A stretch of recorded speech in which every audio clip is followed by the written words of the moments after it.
Hello then. Hello then. So welcome to this afternoon's webinar, which is about motivating learners in ESL classrooms. And we're joined by Aminat Baruwa-Ashafa, who is going to tell us a little bit about herself to start with, and then she's going to take us through the session. So without further ado, I'll pass over to you, Aminat, to lead us through. Thank you, Gary. Good evening, all. I'm glad to be here. I'm Aminat Baruwa-Ashafa. I teach English language as a second language to learners in high school in Nigeria here. I have 15 years experience of teaching English as a second language to learners in high school. And with my experience, it's been so great to motivate learners who are students of English as a second language through their challenges as we try to learn English together. I'm happy to be here.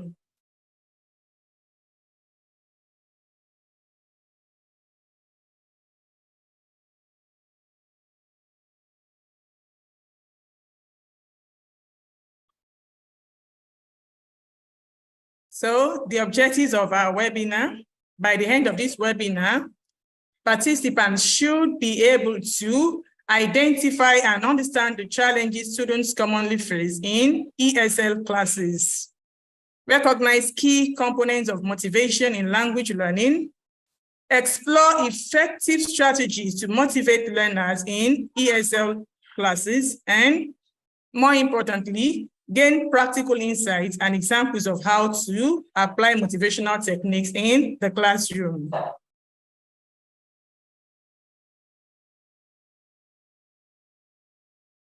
Next slide.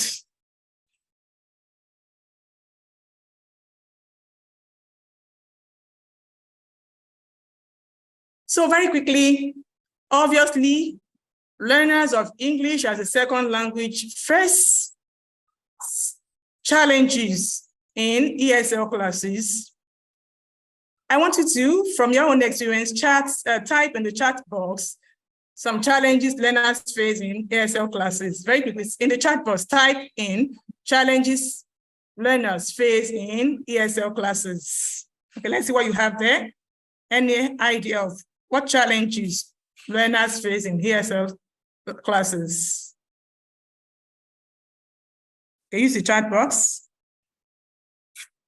Students who learn English as a second language face a number of challenges, no doubt about that.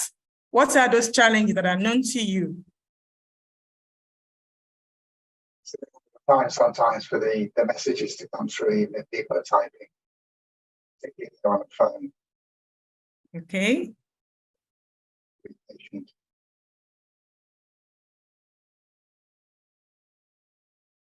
We have others in the chat box. Challenges faced by learners in ESL classes. ESL simply means English as a second language. So that learners whose native language isn't English language.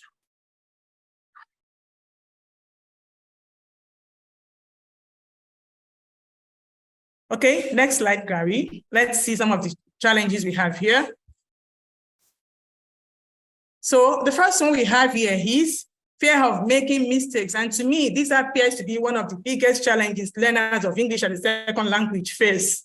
They fear making mistakes because English isn't their native language, especially when they are being taught by native speakers. They fear to express themselves because they are afraid of making mistakes.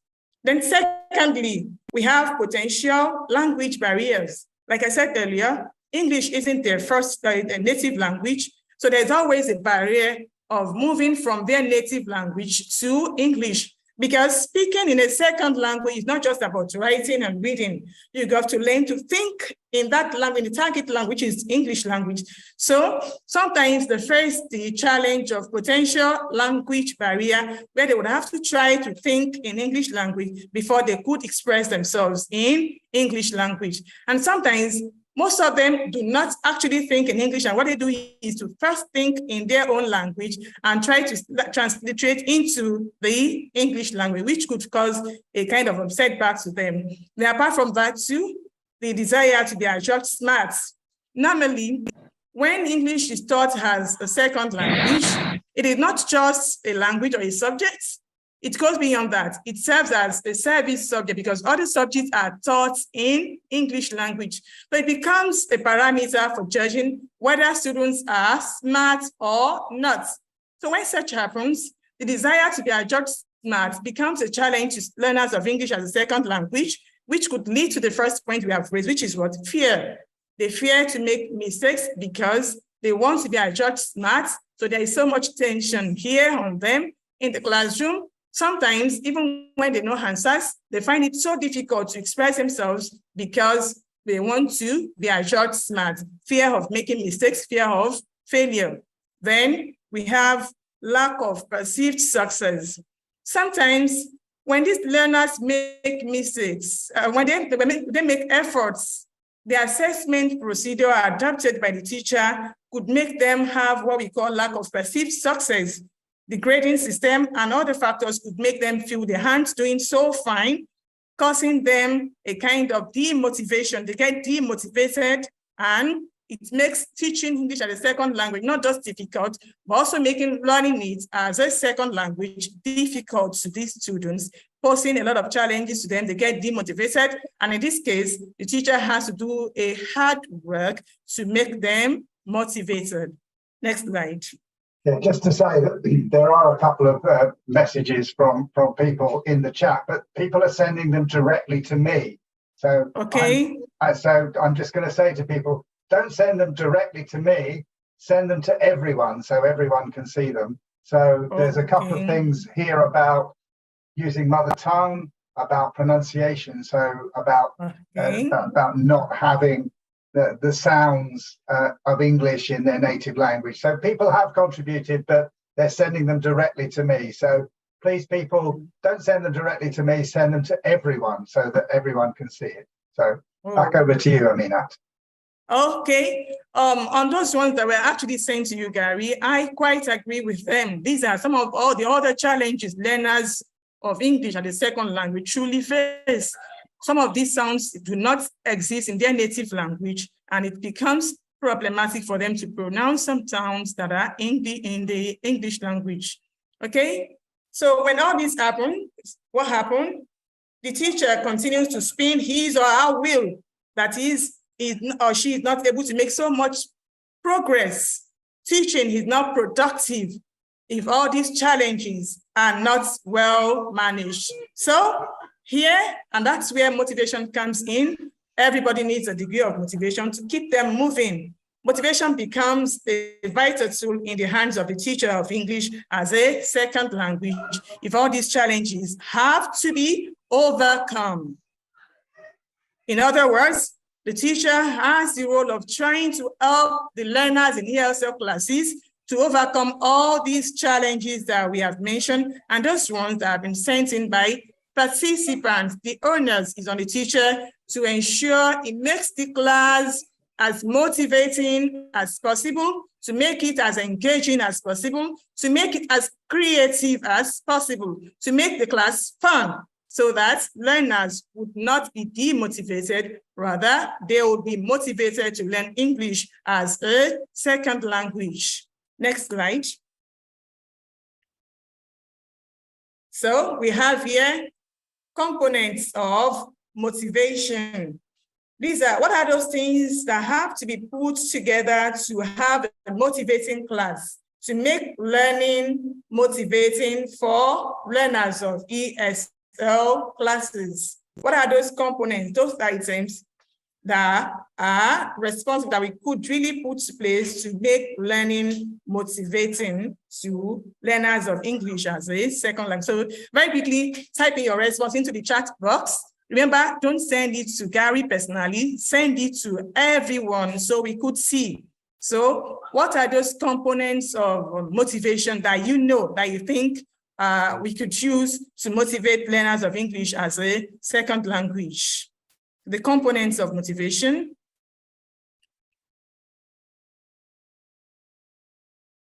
Any message there?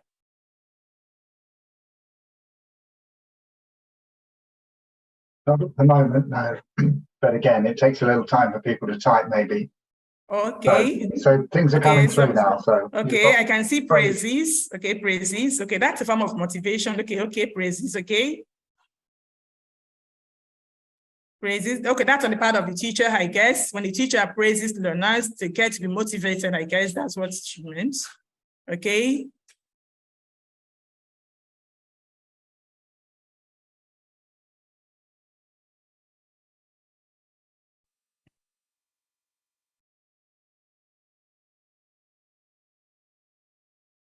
Okay, so next slide, let's see what we have there.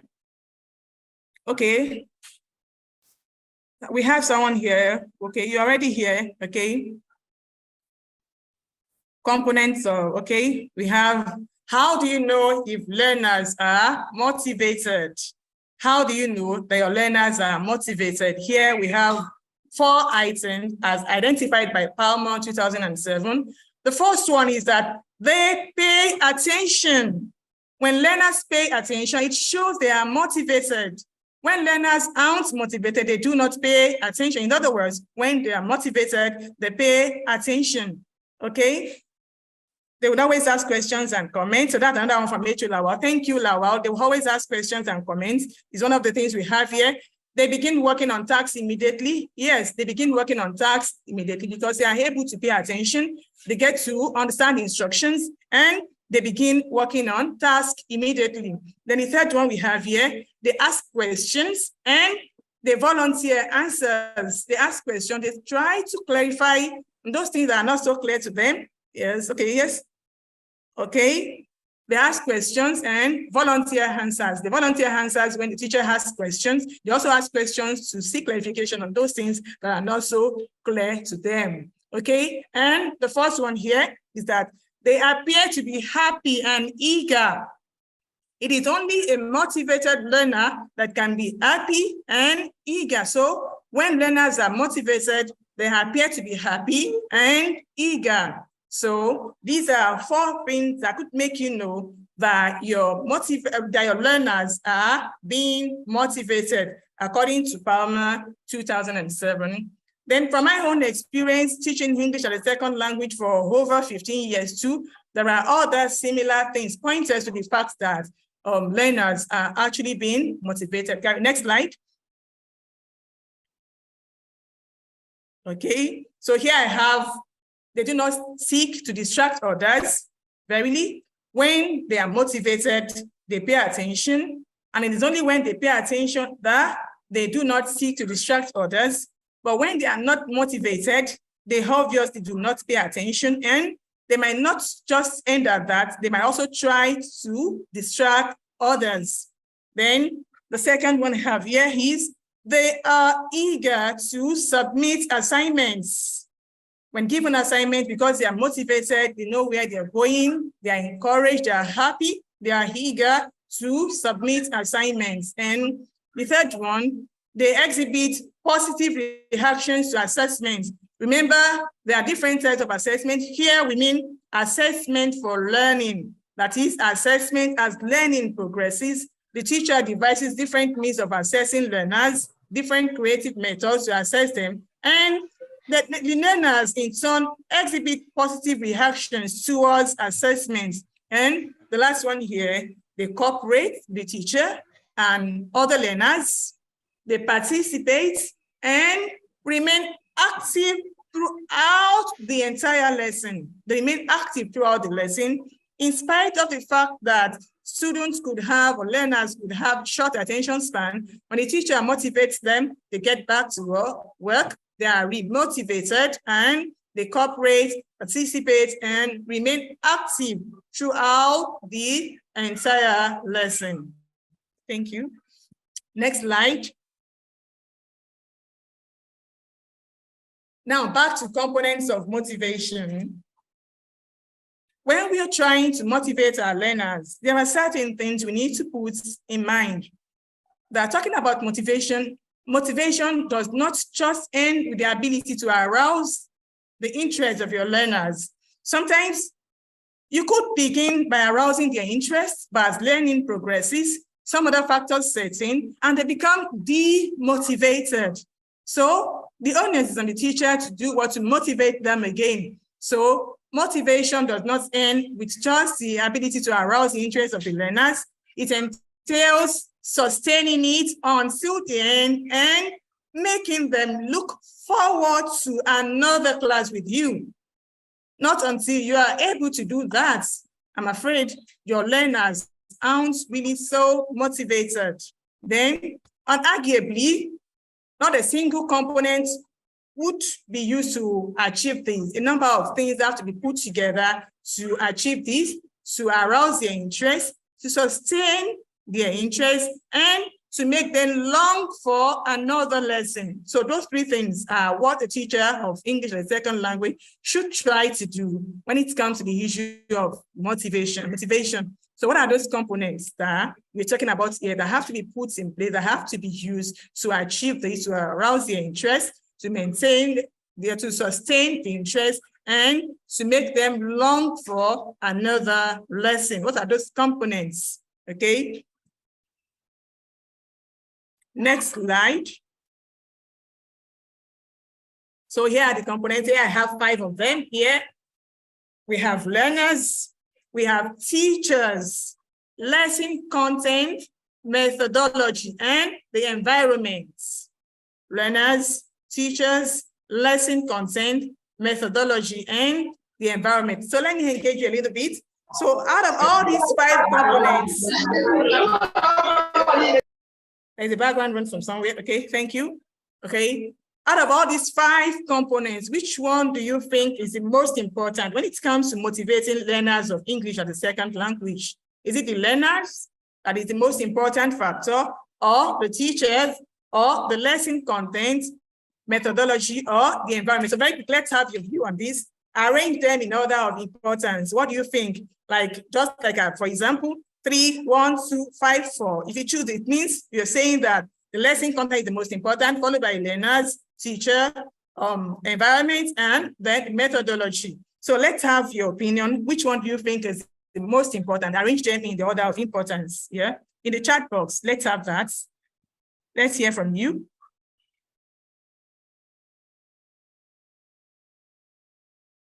Okay, we have 3, 1, 2, 4, 5, 3 lesson contents, 1 learner, 2 teachers, 4 methodology environment. Okay, somebody is saying lesson content. Okay,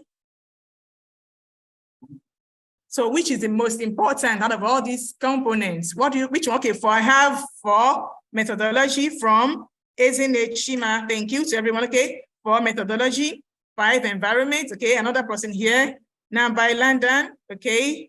Other opinion, 3, 2, 4, 1, 5, okay. Other ones, okay. Unarguably, we all have different views on what should be the most important component of motivation. Okay, so next slide. Well, to me, none is superior to the other. The teacher is, however, the one to coordinate all other components in order to achieve the best. When you have a good lesson content, you don't have learners' interest, you may not be able to achieve motivation. When you have a good teacher, no good content, it may still be 0. When you have a good environment or poor content, we may not be able to have a headway. So to me, none is superior to the other. It is just that the teacher is the one who is at the center of them all. The teacher coordinates all these components in order to achieve the best outcome. So now let's see very quickly how each of these components could be used to achieve motivation in ESL classes. How does the teacher contribute to motivation in ESL classes? Let's begin with the teacher, since the teacher is the one to coordinate other components to achieve effectiveness. So the teacher, so the first one, the teacher has to be enthusiastic, goal-driven, and motivated. It is only a teacher who is motivated that can motivate other teachers. Be enthusiastic, because enthusiasm could be contagious. When a teacher is motivated, enthusiastic, these 2 learners will do what? Also fall into the same mood. They get enthusiastic as well, they get motivated, and of course, they are also goal-driven. Then the second one is the fact that the teacher must have a good mastery of the subjects. If you are enthusiastic, but you do not have a good mastery of the subject, the learners may get disappointed in your learning. They may lose interest, even if they were initially, their interest was initially aroused. As the lesson progresses, they get demotivated, and this could end up in fiasco. Then the teacher also must be ready to deploy different strategies to make the class engaging. There's a link between motivation and engaging the learners. If your class must make your learners motivated, if you must motivate your learners, then the class must be engaging. Learners must participate, all of them must participate in the learning process so that they get motivated. Then another one, the teacher should be up to date. You should be up to date. Don't be a teacher who dishes out archaic content that are no longer relevant. Be up to date. Do research from time to time and make the content rich. Be up to date in your mastery of the subject. Then another one, if you are enthusiastic, you're goal-driven, you have a good mastery, you deploy good strategies, you're up to date, there's still something here that could still demotivate your learners if you don't put it into practice. That's the issue of empathy. The teacher should be empathetic towards learners and be observant enough to know when any learner is not motivated. Do you know, you could have a very lively class where almost all learners are active, learning, participating, but there could be that learner there, maybe just one, who isn't motivated, probably due to certain personal challenges, psychological or whatever it is. But the teacher must be able to pay attention to details, should be observant enough to know when any learner is not motivated. So this comes from a place of empathy. When a teacher is empathetic towards learners, he pays attention to everybody, he moves around the class, he checks in on all of them and see how they're faring in order to motivate them. Then another thing from the part of the teacher, deploy varieties of assessment procedures that yield positive results. Assessment these days is changing. The narrative is changing. It's no longer business as usual, where you just give students a particular type of assessment that would kill their interest. The teacher should seek to know different forms of assessment that are interesting. While you are assessing them, but students or learners find it so interesting that they key into it and it makes them motivated. They feel they are making progress. They feel they are learning. They know what they're supposed to put in order to get better, in order to get to where they are going. So the teacher must deploy varieties of assessment procedures that yield positive results. Then the last one on the part of the teacher, think about the needs of the learners and how they might learn. Different learners have different needs. Some of them have psychological needs. So the teacher should pay attention to them and think about the needs of the learners and how they might learn. This also entails trying to know the learning style of each student. We have different types of learners. We have the visual learners, we have the audio learners, we have the kinesthetic learners, different types. The teacher should try to know the learning style of each learners and try to put that into consideration while trying to plan the lesson, while trying to deliver the lesson, and even while trying to assess the learners. So these are some of the things the teacher could do to motivate some learners in ESL classes. So be enthusiastic. Like I said, enthusiasm could be contagious. Be goal-driven and be motivated so you could motivate your learners. If you aren't motivated, I'm afraid you may not be able to motivate your learner. Have a good mastery of the subject. Be ready to deploy different strategies to make the class engaging. Be up to date. Be empathetic towards learners and be observant enough to know when any learner is not motivated, and deploy varieties of assessment procedures that yield positive results, and think about the needs of the learners and how they might learn. So that's one of the components that's a teacher. Next slide. So after the teacher, we have the contents. How can the content of the lesson promote motivation in ESL classes? The first one, the content should be relatable to real life. The content should be relatable to real life. You don't just teach language in abstracts. Language is something learners use from time to time. So when you teach them, try to relate the content to real life experience. For instance, if you are to give them a writing exercise, don't give them things that are far from their experience. Give them topics on things that they can relate to, that they can really familiarize themselves with, things that can make meaning out of. So the content should be relatable to real life experience. Even apart from writing too, all aspects of English language could be related to real life experience. So the other one about the content, it has to be age appropriate. When the content is too simple for their age, they get demotivated. When it is too high, too elevated, they also get demotivated. So what should it be? The content should be age appropriate. For instance, if you are to teach now at the topic to learners in primary school, for instance, you're not going to teach it the same way you're going to teach it to learners in high school. So you have to choose content that is what age related in terms of your age appropriate, in terms of the examples you use examples that they can relate with based on their age. Use content they can relate with, ask questions they can relate with based on their age. It has to be age appropriate. Then the third one, be creative and relevant to students' experience. Is similar to the first one there. The content should be creative. You don't continue to do the same thing the same way. You don't come to the class, give them definition, explain, and you give them a task to do. No. That's a no.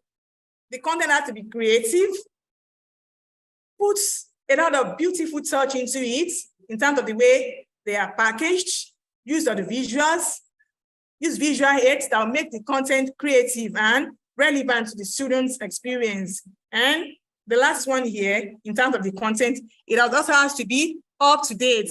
An up-to-date teacher and up-to-date content. Yeah, the teacher has to be up to date. The content too has to be up to date.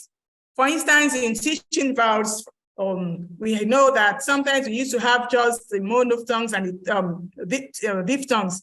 But today people talk about monophthongs, diphthongs, and triphthongs too. So the content has to be up to date too. That makes learners motivated and they seek to know better. They participate, they are active, they engage the teacher as well. So next slide. Okay, we have the method. So is the method important in motivating learners? No doubt, yes. The method does contribute to motivation of learners. So how does the teacher do this?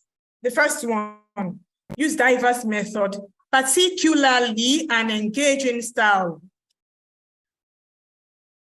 We have moved from the era of teacher-centered style. The content or the method should be learner-centered. It should be the one that would allow them to engage in critical thinking, in creativity, in problem solving. All these things have to be embedded in the methodology you choose. Choose an engaging style that engages learner, makes them think critically, make them solve problems, and other ones like that. Then the second one here, on the part of the method, the teacher should use method that allows for warm-up activities that make students mentally alert. Warm-up activities are those things you do to begin your class in most cases to make them agile, mentally alert. It could be a form of song or puzzle. You know, you could use different styles to introduce your lesson such that students are mentally alert, they pay attention, they are ready for the class because of different types of warm-up activities with which you have introduced your lesson. Then you could also use guided discussion. Yes. Don't just be the one that will tell them, ask them questions and leave them to keep battling with it. move around, help them, use guided discussion, lead them, give them prompts that would give them an insight into what they are expected to do. So when you do this, learners are motivated, not just motivated, they are motivated intrinsically from within. They are eager to participate in the class. Then you could also use games. We have thousands of games nowadays that are now available for use to teachers of English as a second language. You can go online to search for games, and you can also come up with your own games too. You can develop your own games that will make the class engaging, that will fascinate learners, especially younger learners. They are happy when it comes to games and activities. They always love that. It makes the class engaging. Then storytelling. Do you know, you could actually use storytelling in all aspects of English language, not just essay writing or writing it on. Even in grammar, you could tell stories. In comprehension, you could tell stories. In writing, you could tell stories before they write. So you could use storytelling to motivate your learners. Then there's another one here, which is the use of incentives. So this tends to motivate them intrinsically. Yes, externally. They look forward to those incentives. It doesn't have to be a physical thing. It could be just giving them stars, thumbs up, all those incentives, or sometimes beyond that. So just to make them motivated. And use of humor and not sarcasm. Use humor in the class. Humor helps in the class. So now we move to practical application of how to strategies to motivate learners. Okay. We have environment. The next slide should be environment, because yeah. The environment also contributes to how learners are motivated. Yes. The environment should be fascinating enough in terms of arrangements. The class arrangement could contribute to how learners feel about your lesson. So ensure to use the fascinating arrangement, which allows for flexible seating. Flexible seating. They could sit in a particular way this lesson, another lesson, you change the seating arrangement. They could form a group, could make it a straight row. When you have flexible seating based on certain parameters, it makes learning interesting and engaging, and of course, it makes learners motivated. Then another one, the environment should be safe and comfortable. It should be the one that would guarantee safety. All learners should feel safe in a learning environment, not in terms of the physical threat now. It should be free from physical threats and emotional threats. So that's another thing that could motivate learners in ESL classes. And of course, the environment should be team-spirited. It should be the one that promotes team spirit. They work together as a team. They see themselves as, partners in progress, not as competitors per se. Learners see themselves as partners in progress, not competitors per se. So the environment should also promote feedback. It should promote feedback. So that's another important one there. So the next component, learners. So all the other components we have been discussing are geared towards a particular thing, just to motivate learners. So learners now. Learners should be intrinsically motivated. They should be intrinsically motivated, yes. How do you promote this? You set learning objectives with learners. You don't just make them feel you are all in charge. They are the only one in charge. Give them a voice, a sense of belonging. Let them be able to voice their choice. Let them be able to voice their choice. So this will intrinsically motivate them, motivate learners, and give them a sense of belonging. Then let them have perceived progress and success. For instance, in your assessment procedure, don't assess them in such a way that they will feel they are a bundle of failure. So when you assess learners in a way that makes them feel they are not progressing, they tend to lose interest, they become demotivated, and it may become so difficult to motivate them. But when the learners are intrinsically motivated, which is the best form of motivation, it comes from within, they are happy to learn, they are eager to learn, they feel proud of their achievements, they are happy they are making progress, they feel a sense of belonging, and they also feel perceived progress and success. It makes motivation possible. Next slide. So having said this, what are the strategies to motivate learners practically now? So let's look at strategies to motivate learners. Like I said initially, motivation is not just about arousal of interest. You must be able to arouse their interest, sustain their interest, and also make them long for another lesson with you. So it's an all-round thing, not just the beginning. Even when they lose their attention, you bring them back to the class through your strategies. So what are those interest arousal strategies that we have here? So the first one, use creative introduction. When you want to begin your class, begin the class in a very creative manner. For instance, introduce the topic with a puzzle or teaser.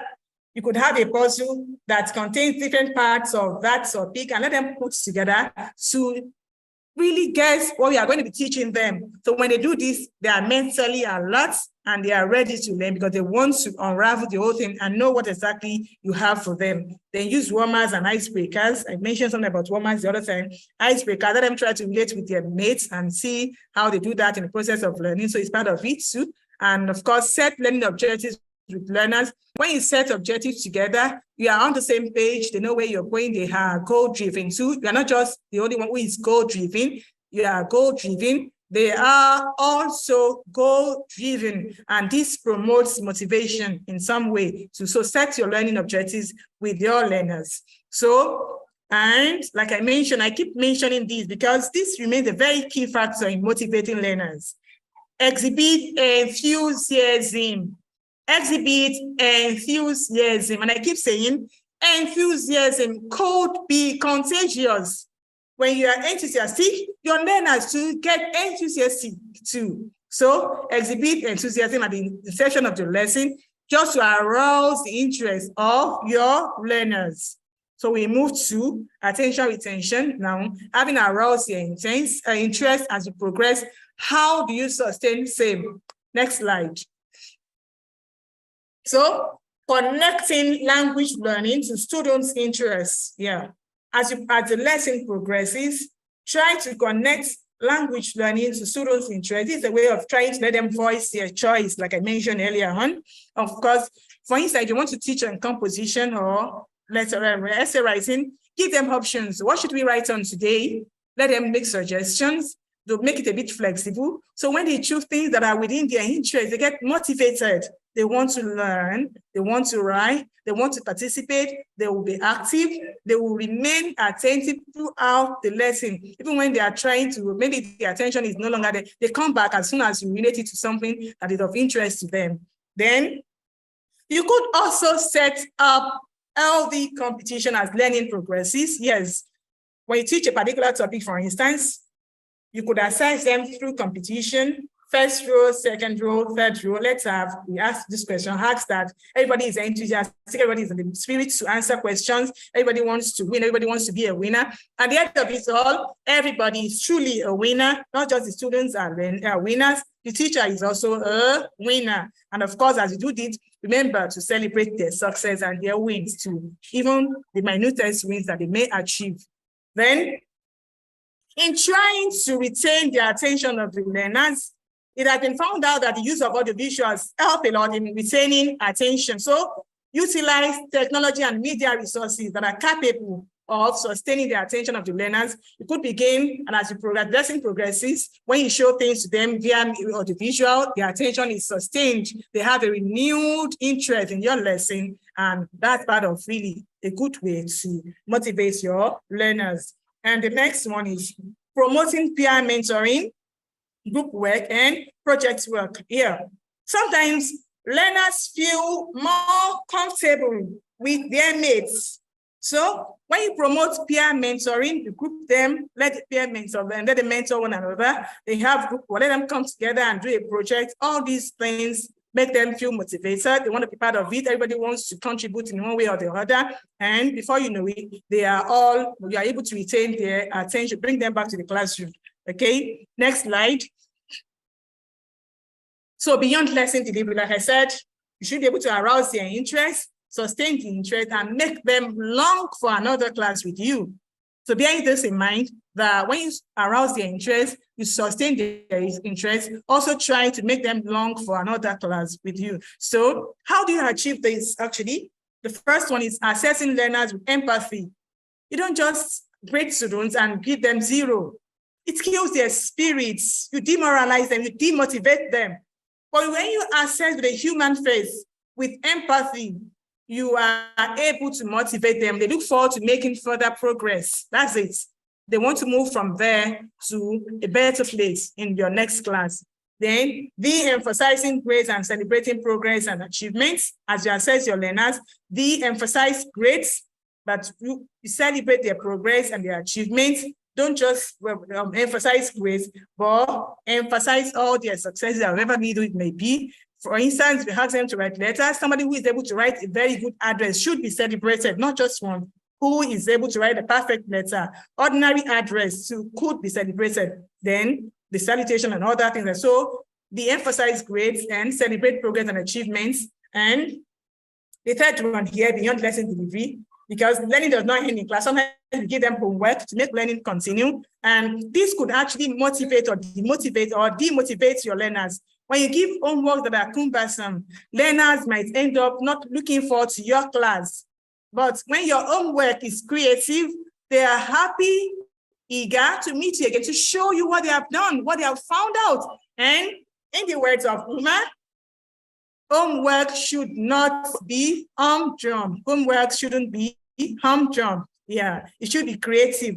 So it should be creative such that learners would look forward to meeting the teacher, to submit to the teacher, and of course, have another class with the teacher. Next slide. So now we are going to be looking at practical insights on how to motivate learners in ESL classes. We want to apply all these strategies we have mentioned to practical teaching of English as a second language. So let's begin with the teaching of grammar. So practical classroom applications. The first one, don't just make them memorize rules. Use a communicative approach. A communicative approach is an approach that teaches language learning through communication. Make them use it, not just cram meaning, a set of rules.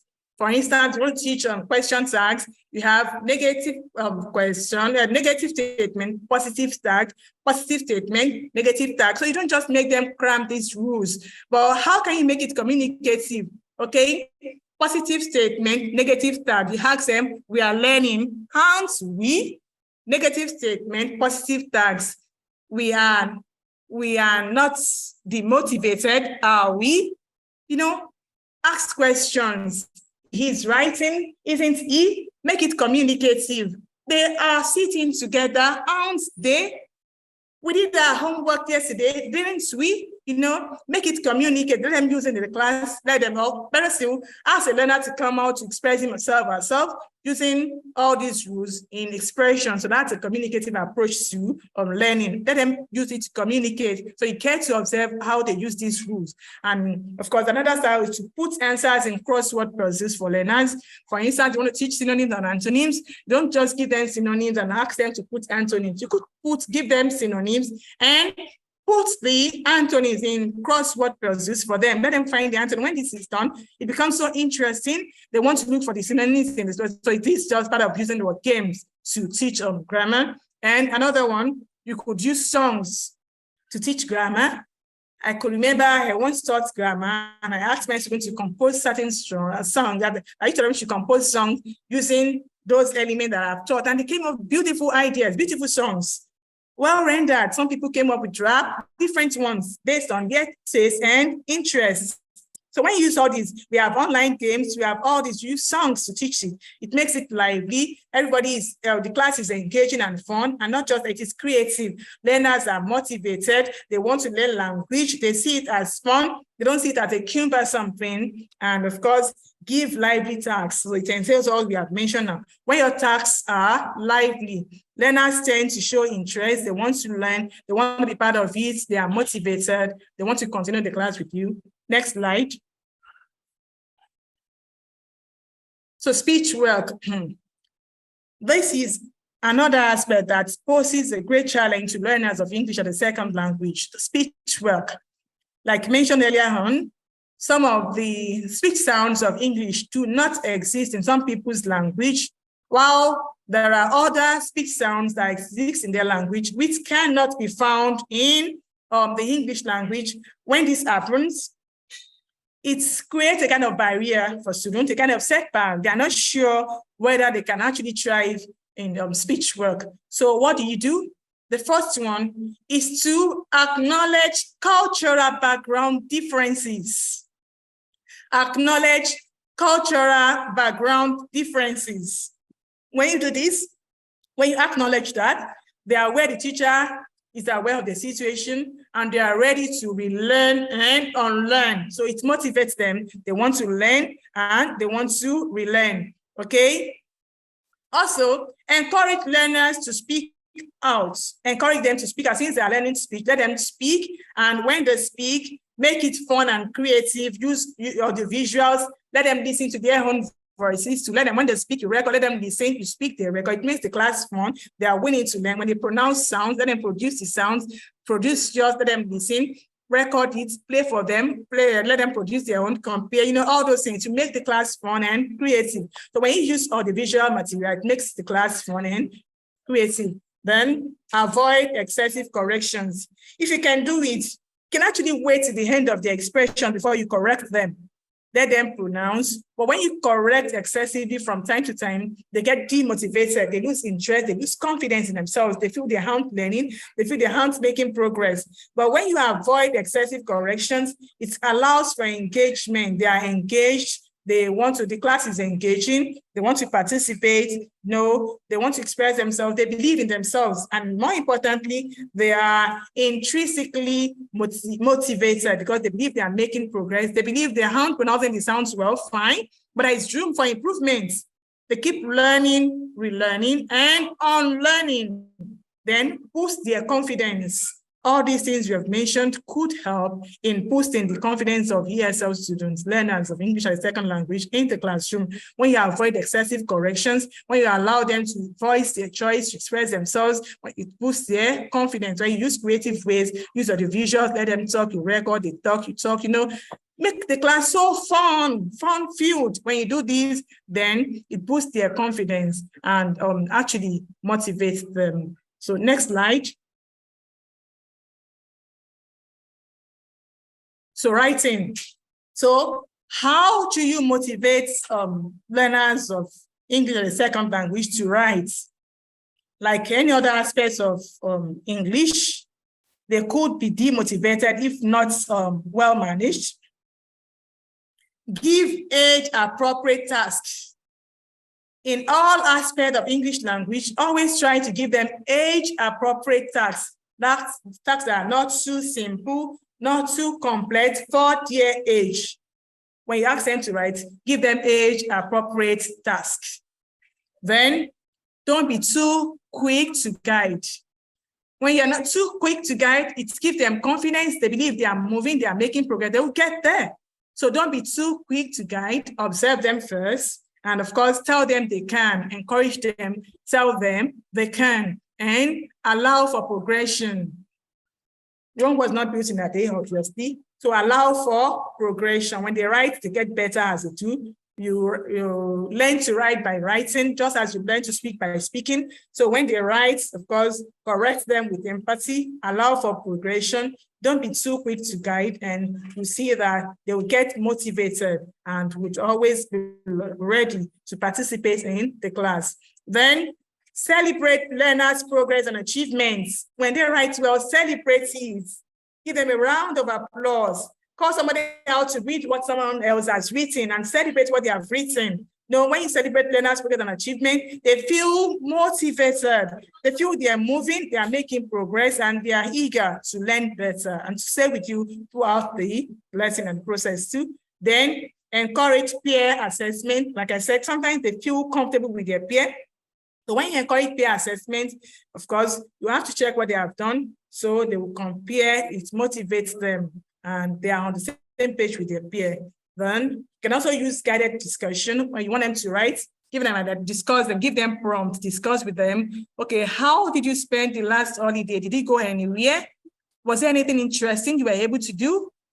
Okay, pen down your ideas, give them ideas, use guided discussion. So this would make it easier for them to generate ideas and we be motivated, because when they feel they already have ideas they want to develop, it gives them a sense of motivation and they'll be eager to write. So use guided discussion for learners in writing. So this is a sure way to motivate them in writing. Next slide. So another one, comprehension and vocabulary development. So in this, I suggest you be the first read, because when you read, you are able to inject life into what you're reading. And of course, that will arouse their interests. And of course, they would also be eager to read just as you have done. So be the first to read and relate content to real life experience. Relate the content of what they have read or what you have read to real life experience. Pause in between. Let's see how this thing relates to what we experience from in our day-to-day activities, in our day-to-day life. Then get creative. You could dramatize what you have read. When you read, you could use exclamation, interjection, all those things. Dramatize what you are reading to really capture the attention of your learners. Or you could call out a learner to read a particular paragraph and dramatize it. It captures their attention and sustains them till the end. Then encourage group discussion. When they read, let them get together and discover what they have read. You will be surprised at the way they are going to be able to cross-fertilize their ideas. They will be able to cross-fertilize their ideas. So encourage group discussion. And of course, you drill as learners read. Don't wait till the end of the lesson before you drill them. Drill as learners read. As they read, drill them, ask questions. Okay, so what did the character do? And after that, what happened? Okay, so what's the next thing? Can you guess what will happen? So you drill them to be sure they understand what they are doing. So you move around, see what they are doing, ask them questions, monitor their group discussion. All those things will make them be on their toes. They will be motivated and they would be part of the lesson. Okay, next. So, and we also have an aspect of English language, which is literature in English. So, literature in English could be both fun or dull, depending on the teacher who handles it. So, how do you get your learners' interest? How do you get them motivated? The first one is to relate content to learners' experience. I keep hammering on this. It is always important to relate learners' content to learners' experience. Then encourage collaborative reading. When you encourage collaborative reading, for instance, if they want to read a drama text, they could read together. Somebody takes a particular character dialogue, somebody reads a particular part, the other one reads the particular. So we encourage collaborative reading, then get creative. You could get creative in the way you teach poem, the way you teach drama. You could dramatize poems. My learners do dramatize the poems and it makes it so interesting. It makes it so interesting when they dramatize poems too. So it takes it beyond abstract to real. They're able to see it and feel it as well. So let them see the plays, watch the movie that have been adapted into film. So when you read a particular text within a particular drama text, you could let them see the play, or better still, there are some novels that have been adapted into film. Let them watch the film too. It's a sure way to make them retain the whatever it is they have read and be able to assimilate and understand every aspect of the prescribed test, as the case may be. Then, if possible, move from text to tech. Move from text to tech.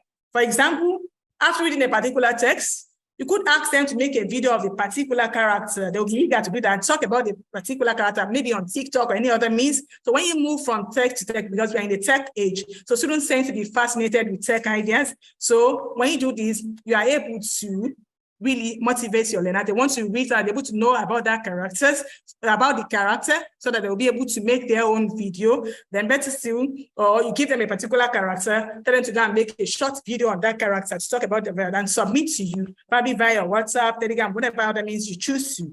Let them submit the audio to you, not just the written. So when you get creative, when you make them submit audio assignments, so that's another way to get their interest. And of course, they would not be demotivated. And the last one, you could as well invite an author to the classroom. When learners read a particular text, and they eventually see the author of that text, they are eager, they are happy.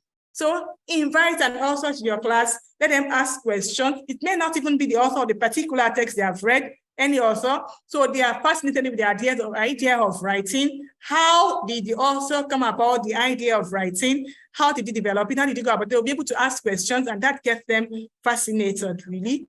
So with all this, we realize the fact that we all need motivation from time to time.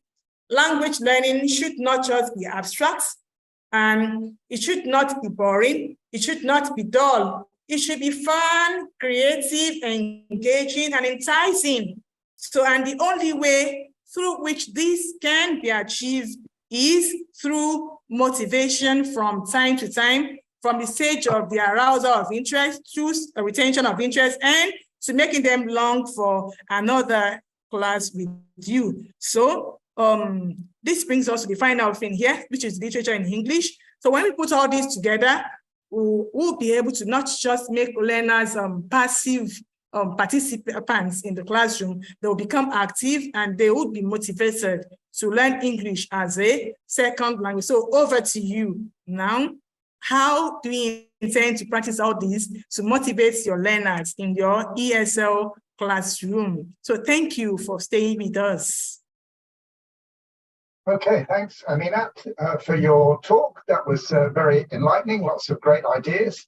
If you have a look at the chat, you'll see that some of the participants have put in ideas about how they help to motivate students. So they've got some ideas around using different types of games, like you said, or using debates. One person mentioned debates. But there was a question earlier that I didn't ask you because I didn't want to stop you. But Idrissa, who is a new member of the group, so it's good to include him. He was asking about shy learners. So okay, shy learners. How do you motivate the reluctant, the people who don't want to say anything, who feel embarrassed about using another language? I mean, it's sometimes. Okay. So, that's a good one. Okay, for shy learners. Okay. Yeah. Okay. Should I continue? Yeah. Oh, for shy learners, you may allow them to take time to express themselves. You may not give them tasks that will make them come out at inception. Let them move gradually. A one-on-one session with them. Let them talk to you personally. From there, talk within their peer before they come out to address the whole class. You allow room for progression because of their nature so that they don't get demotivated.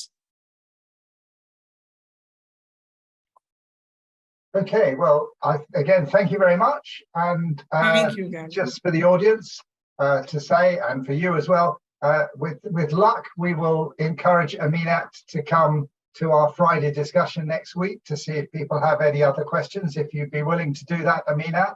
So I would be willing, sure. I'll be there.